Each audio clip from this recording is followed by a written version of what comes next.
All right, so move on to the next segment. I'll be sharing my NFL NFC division predictions for the 2025-26 NFL regular season. So in this segment, I'll be sharing my predictions for all four divisions in the NFC, starting off with the NFC East, going all the way down to the NFC West. So let's get things started. So, NFC East. This is, of course, you guys know I'm a Dallas Cowboys fan. Let's go NFC East. So, in particular orders, this is how I see the NFC East going. First place, I have the Philadelphia Eagles going 12-5. I do believe they'll win the NFC East again this year. Second place, I'm going to go with the Washington Commanders to win this division at 11-6. Third place, I'm going to go with my Dallas Cowboys to win this division at 10-7. I know last week I was talking about 11-6. It still can't happen, but for division predictions, I'll go 10-7. And in fourth place, I have the New York Giants going 3-14 once again. Now, I do believe that the Philadelphia Eagles will be the first back-to-back NFC East divisional champion since 2004. It's actually mind-boggling. There has not been a back-to-back division winner since 2004. It's always been flip-flop, playing hot potato in the division since then. But at the beginning of the season, I do believe that the Philadelphia Eagles, having the fourth hardest schedule in the National Football League this year, they will struggle on the offensive side of the ball, missing their former offensive coordinator, Kellen Moore. They'll start to try to figure things out in the beginning of the season. They start off with some really hard tests in the beginning, in the first few weeks. They play the Dallas Cowboys, the Kansas City Chiefs, the Los Angeles Rams. All three of those teams have something to prove against the Philadelphia Eagles in the first upcoming weeks of the National Football League. But they have a key stretch for the Philadelphia Eagles to follow. Week 10, they play on the road at the Green Bay against the Green Bay Packers. 6 days later, they play at home against the Detroit Lions. Then week 12, they play on the road against the Dallas Cowboys. That's 3 games in a matter of 13 days against some quality teams in the NFC. We're going to see what the Philadelphia Eagles are truly made of. I think that week 18 game against the Washington Commanders could come down to all the marbles in the NFC East. That could possibly get the Sunday night matchup. And the winner that could win the NFC East, with the loser getting a wild card spot in the NFC. So that's how I see the NFC East playing out. The Philadelphia Eagles do find a way to go back-to-back, winning 2 back-to-back NFC East division titles. For the Washington Commanders, I think they're definitely going to be in the mix. I had them going 11-6 last year. They surprisingly went 12-5 and went all the way to the NFC Championship. And Jaden McDaniels' first year being the starting quarterback with the Washington Commanders in his rookie season. And, of course, Dan Quinn, his first stint as the Washington Commanders head coach. But I do believe that Jaden Daniels will have a strong sophomore season. They acquired Deebo Samuel. I know that's not really a big splash, but having him as a second receiving option behind Terry McLaurin, if they can sign him to a new massive contract, that's pretty good in a Cliff Kingsbury offense that runs a lot of wide receivers looks, 3 to 4 wide receiver looks regularly in passing plays and passing formations with the Washington Commanders. They also quietly acquired Von Miller to add to that defense. I like their schedule. I do like the Washington Commanders' schedule. They have the 8th hardest schedule. A few mistakes by the Philadelphia Eagles could open the door for the Washington Commanders to win the NFC East. So I'm not counting out the Commanders, but if a few hiccups go down the road with the Philadelphia Eagles, they lose some games that they're supposed to win down the stretch, struggle in the beginning part of the season, like I said, on the offensive side of the ball without Kellen Moore, the Washington Commanders could step up and be in the driver's seat to win the NFC East division. So look out for the Commanders this year again. I think they're still heavyweight contenders. Next, with my Dallas Cowboys. Again, last week's episode, me and Manny, of course, the host of the Run podcast, me and him were chopping it up, discussing our team's predictions. I still believe that the Dallas Cowboys can go 11-6, but I'll say the feeling of 10-7 today. My heart still says 11-6. But as I digress, I think one of those records makes sense. They have the 5th hardest schedule in the National Football League this year. I think as the season goes on, they could progress. The only thing is they run into a lot of dangerous teams, and we don't know what character Brian Schottenheimer is truly going to have as a head coach on the sidelines in his first stint with the Dallas Cowboys, let alone first stint as a head coach being in the National Football League. So I'm not a fan of the final 6-game stretch. And the Dallas Cowboys do have to play a total of 10 playoff teams from last year, 10 out of 17 games will be against playoff teams that made the playoffs in the 2024 regular season. So that's scary to me, especially down the stretch. The final 5 to 6 weeks of the season is very scary. So I'll say we will come in third place. And for the New York Giants, going 3-14 sounds cruel. I know that's hard for my guy Rob Sarasula, but I think it could happen again. I don't know what the hell the New York Giants did to the NFL football gods, but damn, they always get crucified by having the hardest schedule in the National Football League. Can they get a damn break? They just had the 3rd overall pick in the NFL draft last year. Once again, they had the hardest schedule in the league. I mean, looking at their schedule right now, guys, I only see the New York Giants beating the Saints, the Patriots, and the Raiders. I think they get swept by everybody in the NFC East this year. I think they get swept by everybody, the Commanders, the Eagles, the Cowboys. I think Brian Dable could be out of a job by week 7 with a 1-6 start based on who they played to start off the season. It's brutal for the New York Giants. They don't deserve this. But, hey, as a Cowboys fan, I ain't hating on it. But they really don't deserve this. That's actually really cruel that the Giants get done dirty every year. But we're going to move on to the NFC North here. Ooh, this is going to be a fun division this year to follow. Okay, NFC North. First place, I'll go with the Detroit Lions at 12-5. Second place, I'll go with the Minnesota Vikings at 10-7. Third place, I'll go with the Green Bay Packers, also at 10-7. And in fourth place, I'll go with the Chicago Bears at 8-9. I do believe that the NFC North could be one of, if not the best division to follow across the NFL and both the AFC and NFC this upcoming NFL season. I think it's going to be a very competitive year in this division. The Lions actually have to run a gauntlet. They actually have the second toughest schedule in the league this year. The Lions actually play 11 playoff teams from the 2024-25 NFL regular season, so that's not going to be easy. We're going to really see what Dan Campbell and this Detroit Lions team is truly made of. They're going to have several tests throughout the NFL season, and we're going to see how the foundation has truly been laid out for the Lions following the departures of their 2 coordinators. Ben Johnson, former offensive coordinator for the Lions, head coach of the Bears. Former defensive coordinator of the team, Aaron Glenn, now the head coach of the New York Jets. Those are two big holes to fill because what they did on both sides of the ball being coordinators in Detroit. And that's the reason why they had a lot of success, especially going 15-2 last year. But the Lions, they do have some tough road games. They play the Packers, the Ravens, the Bengals, the Chiefs, the Commanders, the Eagles, Rams, Vikings, and Bears on the road this year. I know that was a lot of divisional games, but that's still one of the hardest road schedules in the league.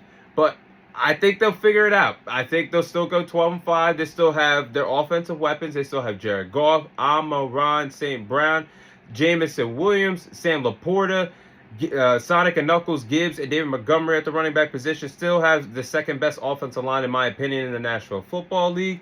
This defense should look better when healthy. Aiden Hutchinson, who looked like he was in the running to win Defensive Player of the Year last year, is going to be healthy. They also added DJ Reed at the cornerback position. I think that's an upgrade to be the number 1 starting cornerback on this team. Kirby Joseph had a big amount of turnovers on the defensive side of the ball for the Lions last year. I think this is still going to be a good football team, but that road schedule, I don't know, that's my prediction, 12-5, but that road schedule could lead them to going 11-6, 10-7 at worst, because that is a brutal road schedule. Ravens, Eagles, Rams, Chiefs, Bengals. I'm like, dang, Commanders, damn, that is tough on the road, but we'll see what they're made of. Minnesota Vikings at second place, and I'll probably talk about them more before the NFL season begins. But the Minnesota Vikings, it's really interesting to see what this team's going to look like because they are a Super Bowl caliber team, roster-wise, offensively and defensively. They just went 14-3 last year, was 1 game shy of winning the NFC North. If it wasn't for the Lions going 15-2, they would have won this division with ease. But they did go 14-3 last year. They got bounced in the first round in the wild card matchup against the Los Angeles Rams, and they let Sam Darnold walk in free agency, and he signed with the Seattle Seahawks. And this team is still a Super Bowl caliber team, but it comes down to what J.J. McCarthy is going to do in his first year as a starter with the Minnesota Vikings. Mind you, he suffered a knee injury, a meniscus injury that sidelined him throughout the whole entire duration of his rookie season. So he spent a lot of time learning behind Sam Darnold on the sidelines, and now he has the keys to run this offense. It's going to be tough because their success is really going to ride on how well he plays on the offensive side of the ball.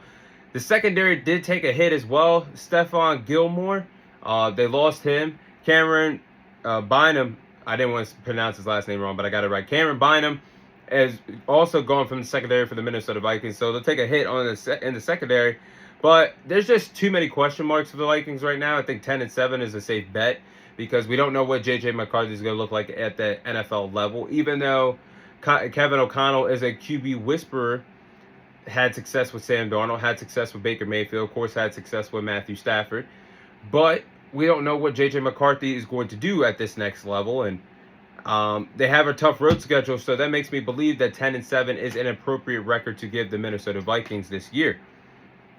Then looking at the Green Bay Packers, the Packers did go 11-6 last year. They just couldn't get it together, matching up against teams that were above 500, and that's not where you want to be in the National Football League. You can't beat the best of the best in the regular season. What makes anybody believe that they're going to be contenders, and they fell short in the wild card to the Philadelphia Eagles. But they only beat one team above 500 last year, that being the Seattle Seahawks, and I do believe that late in the season that game, they were on the road playing the Seattle Seahawks, and I think Geno Smith did get knocked out of that ball game, so not to discredit their only win against 500 teams, but they were swept against the Vikings and the Lions in divisional play, and that hurts as well. And I will say the Packers did have an underrated defense last year. They only gave up 19 points per game, despite their best defensive player, Jair Alexander, former cornerback for the team, only playing a total of 7 games. But they still rallied and had a very underrated defense. I'm looking forward to seeing how their first-round pick, Matthew Golden, wide receiver from Texas, is going to look. I think he has a true, strong case of being the number 1 wide receiver for the Packers for sake of the future. They got good talent, but nobody's screaming number 1 wide receiver in that wide receiver room. But I think Matthew Golden can take that step and be the number 1 wide receiver for the Green Bay Packers moving forward. I do believe, looking at their schedule here, the Packers can start at 6-1. I think they can have a very hot start. They could start off as hot as 6-1. But the problem is, their second half can come back and haunt them. They have to play 5 divisional games in the second half of the season. That's not a good look. So I think they could collapse towards the end of the season. Again, a hot start could start off 6-1, but I see them finishing at 10-7, based off of what they have in the second half of the season. Then the Chicago Bears. I think for the Chicago Bears' sake, them getting Ben Johnson was great for their future. Offensive guru, ready to go. I think it's interesting still that he decided to go to a divisional team, but a divisional rival, I should say. But putting him together, pairing him and Caleb Williams up, the former number 1 overall pick of the 2024 NFL draft, could be something to pay attention to for their success moving forward. Interesting to see if this Bears offense could look as crisp or something close to production-wise at this 2024 Detroit Lions team. This Bears team has Caleb Williams, DeAndre Swift, DJ Moore, Luther Burton, wide receiver from Missouri, Odunze. They could run a lot of double tight end sets of Cole Kmet and Colston Loveland. I think overall this could be a fun team to watch, but I don't think they're ready to take that next step and that big leap in terms of being a contender just yet in the NFC, which marks them being 8-9, a strong 8-9 team. And their road schedule is very brutal. But quickly moving on to the NFC South. First place, I'm going to go with the Tampa Bay Buccaneers going 11-6. Second place, I'm going to go with the Atlanta Falcons going 9-8. Third place, I'm going to go with the Carolina Panthers going 4-13. I know that hurts, but I'd say 4-13. Last place, the New Orleans Saints at 2-15. Now, Tampa Bay Bucks, I think they will win the NFC South for a 4th consecutive year in a row. Baker Mayfield is a dark horse to win the MVP. I am a fan of what he's been doing since he's been the starting quarterback for the Tampa Bay Buccaneers. This man has been phenomenal. He's had a resurgence as a quarterback in the National Football League, playing with the Tampa Bay Buccaneers, playing with the confidence, the swagger that we expected. For him being the first overall pick back in the 2018 NFL Draft, coming out of Oklahoma, Baker Mayfield is hitting his stride and his peak in his NFL. I think the offense is going to be booming. They still have Mr. Reliable Mike Evans, Chris Godwin coming back from injury, Ime Ibuka, wide receiver from Ohio State. I think he's going to scream volumes. His production is going to scream volumes in that wide receiver room this year. That's a really good trio when healthy out there in Tampa Bay at wide receiver. I do believe the pass rush will still be effective. They were great at blitzing last year. They have a really tough road schedule, but if they can pass several tests, they could be contenders. Or if they fail several tests, a lot of people view them as pretenders. But I do believe that they will be good enough to win this NFC South division. And now with the Atlanta Falcons, the big question for the Falcons is, how good will Michael Penix Jr. look? Falcons did start off 6-3 last year, if you guys remember.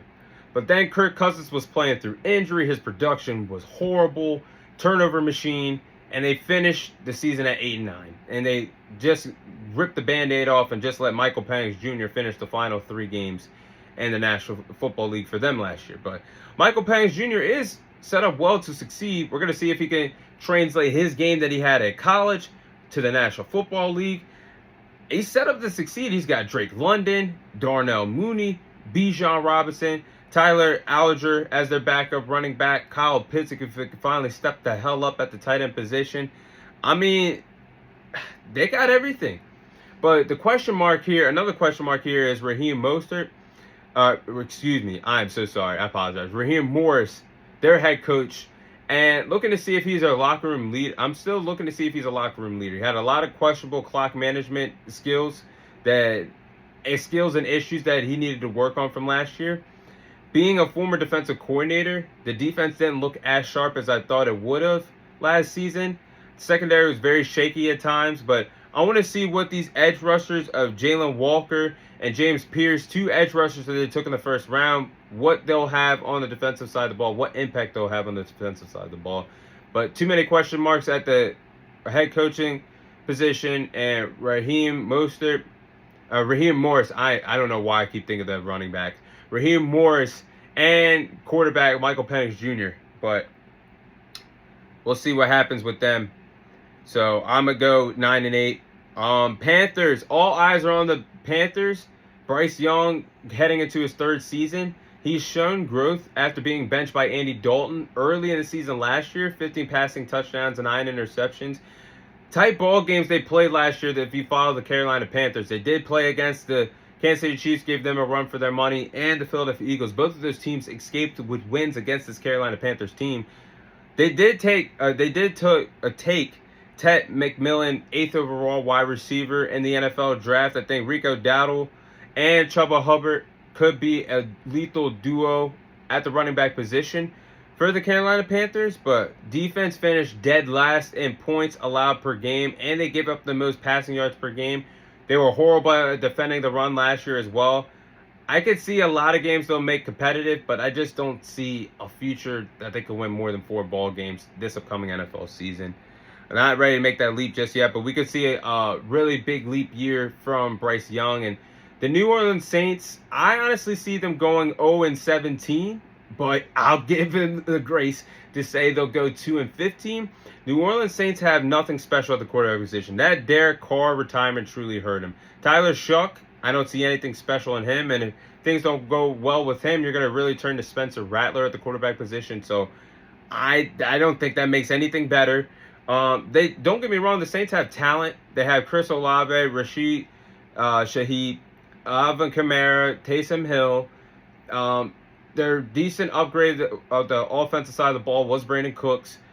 No updates on the defensive side of the ball. They lost Honey Badger due to retirement as well. Again, I could truly see 0-17. I think they're going to be the worst team in the league. 2 wins at best, 2-15. They'll have the first overall pick in the 2026 NFL draft.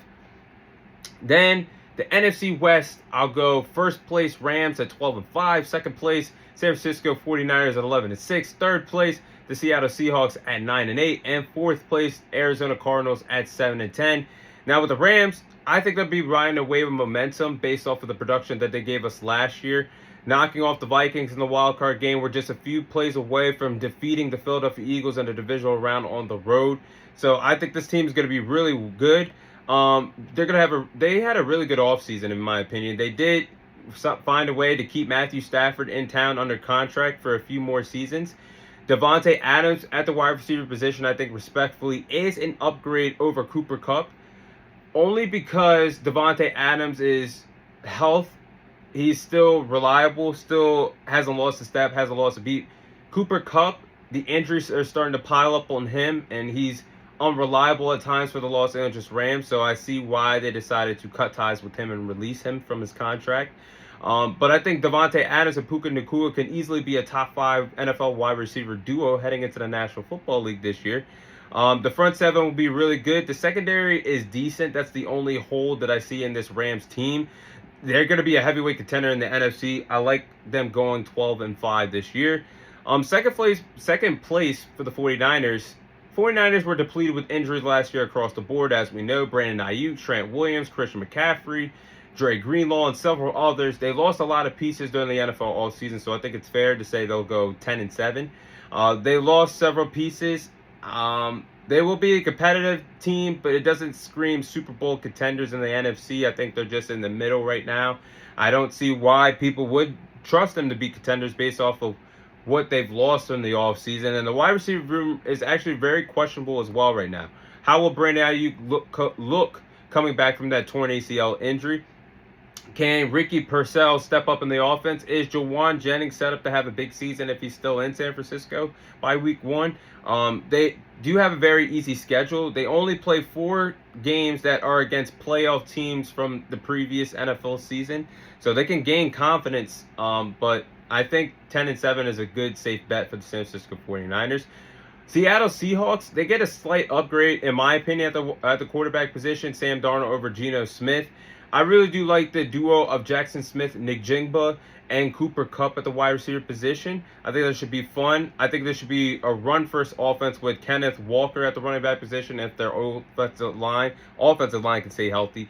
I do like them adding DeMarcus Lawrence as the edge rusher. I want to see what Mike McDonald can bring in his second year as the head coach. We know what he did with the Baltimore Ravens defense a few years ago, but I want to see him take the next step as a head coach. I just think their schedule and their divisional games could cost them a wild card spot. I like 9-8 for them, missing the NFL playoffs. And last but not least, the Cardinals. I don't know. It's now or never for Kyler Murray. He's heading into his 7th season. And he's only finished above 500 once since being the Cardinals starting quarterback. Is it all his fault? No.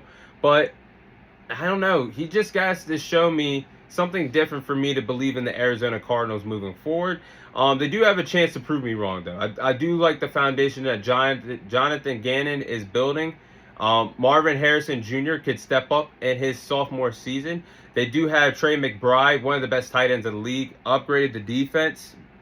Their schedule down the stretch is the only concern of why I do believe 7-10 is fair for them. 8-9, 9-8 at best. Their schedule down the stretch is bad, and divisional games, I see them splitting with everyone, and other than the Rams. I think they could split with the 49ers, split with the Seahawks, but I just see them being swept by the Rams this year, with them going 7-10. That was a long one, but those are my NFC predictions for this upcoming NFL season.